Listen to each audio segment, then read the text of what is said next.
काय मागितले पप्पांकडे? ही प्रथा मुंडे परिवाराची आहे.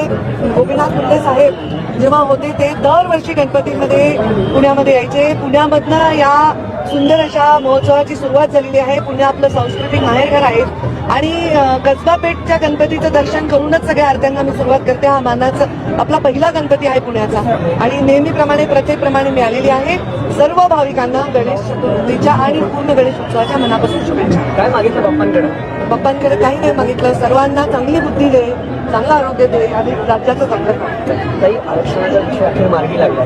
देवेंद्रजींनी जो जी आर काढला, तो महाराष्ट्र सरकारने जो जी आर काढला, मराठवाड्यातून मराठा समाज त्यांना फायदा होणार. पण एकीकडे ओबीसी समाज याला विरोध करतात. जे ओबीसी नेते आहेत मुंबई पंजाब, तुम्ही देखील खूप दिवसांपासून या सगळा अभ्यास बघताय. मराठवाड्याच्या नेत्या काय वाटतं तुम्हाला असं काय जी आर म्हणतात? मला जे वाटतं ते वाटत आलेलं आहे आणि आजही वाटतंय, उद्याही वाटेल, त्याच्यात काही बदल नाही. माझं एवढंच म्हणणं आहे की आर्थिक मागासलेपण हा एक वेगळा विषय आणि सामाजिक मागासलेपण हा एक वेगळा विषय.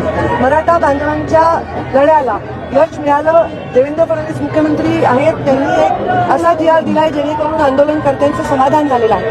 त्याचबरोबर त्यांनी ओबीसीची कमिटी देखील गठीत केलेली आहे जेणेकरून ओबीसीवर अन्याय होणार नाही असेही पावलं उचलले जाणार नाही. तसाच वर्ण मध्य गाठता आला बाप्पाच्या चरणी तर प्रार्थना करते आणि या सगळ्या गोष्टीतून सामान्य माणसाची नागरिकांची सुटका होऊन सगळे समाज आनंदाने नांदावे हा प्रयत्न करते.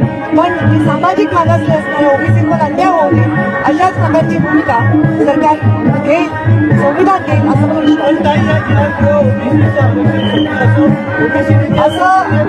असं त्या जी आर मध्ये जी कमिटी मराठा आरक्षणाचं कामकाज बघत होती त्यांचं असं म्हणणं नाही आहे. आम्ही ते तपासून पाहू. तसं असेल तर 2 महिन्याचा वेळ आहे आम्हालाही कमिटीला अभ्यास करायला. ओबीसीवर अन्याय होऊ देणार नाही याचा नक्कीच आमचा शब्द ओबीसीचा असणार.